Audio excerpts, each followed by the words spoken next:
नमस्कार, मनोहर महादेव पाटील बाणगे व Kagal. Mobile number 9561246196.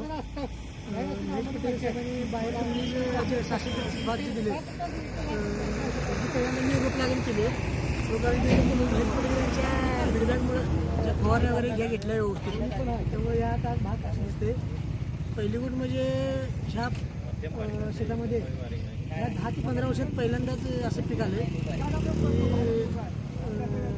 राजवाडी किंवा दुसऱ्याने जो भात आहे. याला शेणखत वगैरे काही लावलेलं नाही, फक्त त्यांच्या महेश पडकर यांच्या फीडबॅकमुळे त्यांच्या फवारण्या कंपनीचे नटो वगैरे जे मारले त्याच्यामुळे या भाताचा रिपोर्ट चांगला आहे. कमीत कमी जे फुटवे 22 ते 23 फुटवे आहेत आणि दाणे भाताचे दाणे 305 म्हणजे 250 ते 350च्या दरम्यान भाताचे दाणे आहेत. तर खरोखर मला वाटते भाताचं पीक भरपूर चांगला आहे, फुटवा पण चांगला आहे. हे रान आमचं मुळात चिघाट आहे, घातीचं रान आहे, तरी पण या रानात ह्या भाताचे फुटवा म्हणून 2 भात जे आले तर खरोखर मी कंपनीचे आभार मानतो की आम्हाला ट्रायलसाठी दिले असेल.